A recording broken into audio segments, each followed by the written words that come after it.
नमस्कार, मैं स्वतंत्र कुमार और आप सभी का स्वागत करता हूं आपके अपने चैनल शॉर्ट हैंड टीम पर। तो दोस्तों, आज के इस वीडियो में दैनिक जागरण के संपादकीय से 426 शब्दों के डिक्टेशन को हम लोग लेने वाले हैं। इसे हम दो अलग अलग स्पीड में लेंगे। पहली बार में 80 की स्पीड में, तो दूसरी और आखिरी बार में इसी डिक्टेशन को हम लोग 100 की स्पीड में लेने वाले हैं। अगर आपको इस डिक्टेशन के PDF की ज़रूरत है या इसमें आए हुए महत्वपूर्ण शब्दों के आउटलाइंस को जानना चाहते हैं तो आप हमारे टेलीग्राम ग्रुप को जरूर ज्वाइन कर लें। ग्रुप का लिंक इसी वीडियो के ठीक नीचे डिस्क्रिप्शन बॉक्स में आपको मिल जाएगा। तो 80 की स्पीड में आपका डिक्टेशन स्टार्ट होगा 5 सेकंड के बाद। तब तक के लिए आप रेडी रहें। स्टार्ट। केंद्र सरकार ने पुलिस बल के आधुनिकीकरण की योजना जारी रखने का फैसला करते हुए इस मद में करीब 26,000 करोड़ रुपए खर्च करने का जो प्राविधान किया वह समय की मांग के अनुरूप है।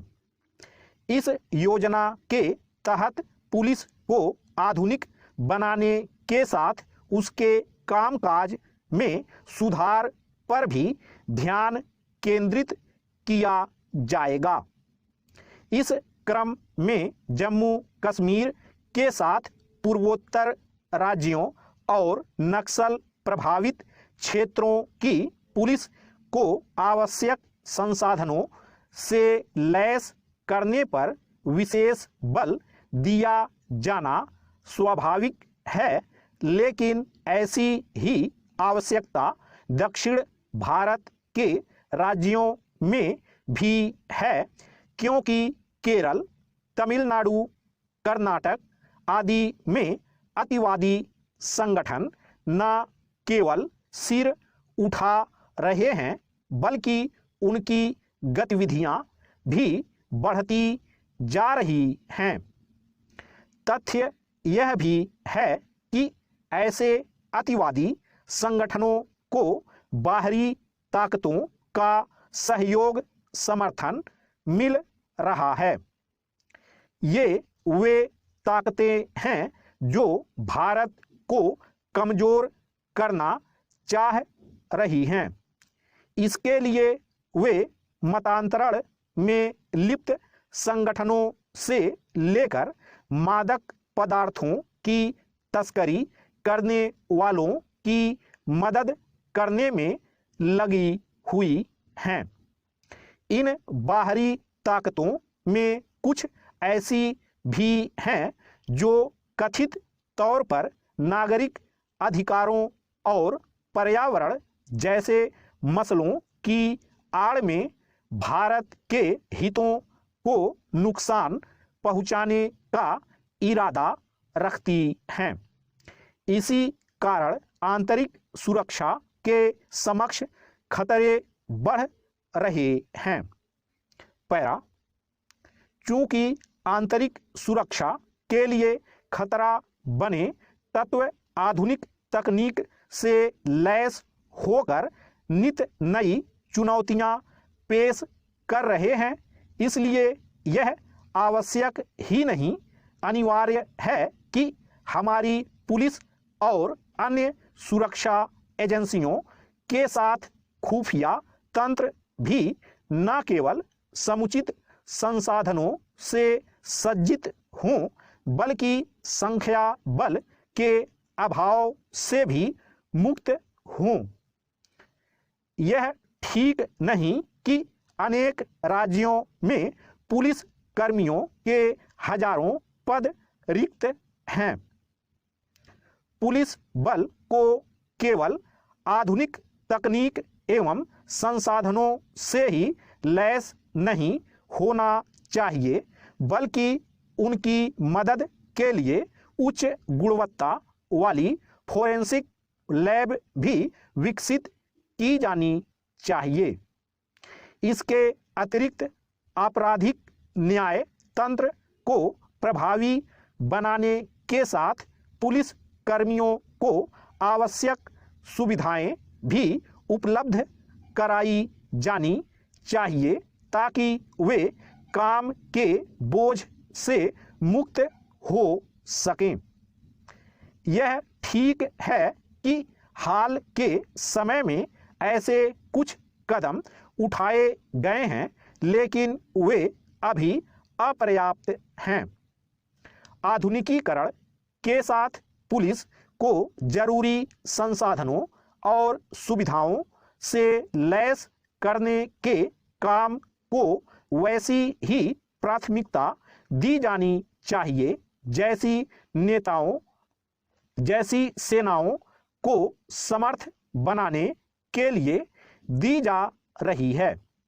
चूंकि आंतरिक सुरक्षा के समक्ष जो भी खतरे हैं, उनका पहला सामना पुलिस ही करती है, इसलिए उसे और अधिक दक्ष एवं सक्षम बनाने की जो पहल केंद्र सरकार कर रही है, उसमें राज्यों का सक्रिय सहयोग आवश्यक है।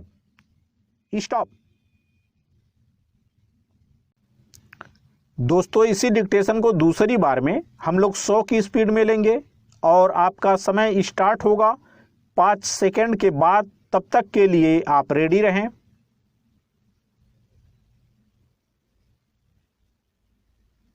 स्टार्ट। केंद्र सरकार ने पुलिस बल के आधुनिकीकरण की योजना जारी रखने का फैसला करते हुए इस मद में करीब 26,000 करोड़ रुपए खर्च करने का जो प्राविधान किया, वह समय की मांग के अनुरूप है। इस योजना के तहत पुलिस को आधुनिक बनाने के साथ उसके कामकाज में सुधार पर भी ध्यान केंद्रित किया जाएगा। इस क्रम में जम्मू कश्मीर के साथ पूर्वोत्तर राज्यों और नक्सल प्रभावित क्षेत्रों की पुलिस को आवश्यक संसाधनों से लैस करने पर विशेष बल दिया जाना स्वाभाविक है, लेकिन ऐसी ही आवश्यकता दक्षिण भारत के राज्यों में भी है, क्योंकि केरल, तमिलनाडु, कर्नाटक आदि में अतिवादी संगठन न केवल सिर उठा रहे हैं, बल्कि उनकी गतिविधियां भी बढ़ती जा रही हैं। तथ्य यह भी है कि ऐसे अतिवादी संगठनों को बाहरी ताकतों का सहयोग समर्थन मिल रहा है। ये वे ताकतें हैं जो भारत को कमजोर करना चाह रही हैं।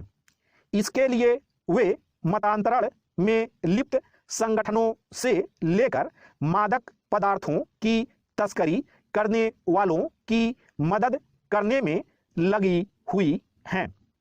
इन बाहरी ताकतों में कुछ ऐसी भी हैं जो कथित तौर पर नागरिक अधिकारों और पर्यावरण जैसे मसलों की आड़ में भारत के हितों को नुकसान पहुंचाने का इरादा रखती हैं।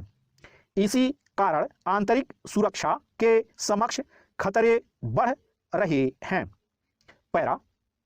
चूंकि आंतरिक सुरक्षा के लिए खतरा बने तत्व आधुनिक तकनीक से लैस होकर नित नई चुनौतियां पेश कर रहे हैं, इसलिए यह आवश्यक ही नहीं, अनिवार्य है कि हमारी पुलिस और अन्य सुरक्षा एजेंसियों के साथ खुफिया तंत्र भी न केवल समुचित संसाधनों से सज्जित हों, बल्कि संख्या बल के अभाव से भी मुक्त हों। यह ठीक नहीं कि अनेक राज्यों में पुलिस कर्मियों के हजारों पद रिक्त हैं। पुलिस बल को केवल आधुनिक तकनीक एवं संसाधनों से ही लैस नहीं होना चाहिए, बल्कि उनकी मदद के लिए उच्च गुणवत्ता वाली फोरेंसिक लैब भी विकसित की जानी चाहिए। इसके अतिरिक्त आपराधिक न्याय तंत्र को प्रभावी बनाने के साथ पुलिस कर्मियों को आवश्यक सुविधाएं भी उपलब्ध कराई जानी चाहिए, ताकि वे काम के बोझ से मुक्त हो सकें। यह ठीक है कि हाल के समय में ऐसे कुछ कदम उठाए गए हैं, लेकिन वे अभी अपर्याप्त हैं। आधुनिकीकरण के साथ पुलिस को जरूरी संसाधनों और सुविधाओं से लैस करने के काम को वैसी ही प्राथमिकता दी जानी चाहिए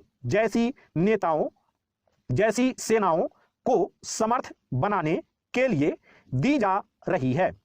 चूंकि आंतरिक सुरक्षा के समक्ष जो भी खतरे हैं उनका पहला सामना पुलिस ही करती है, इसलिए उसे और अधिक दक्ष एवं सक्षम बनाने की जो पहल केंद्र सरकार कर रही है उसमें राज्यों का सक्रिय सहयोग आवश्यक है। स्टॉप।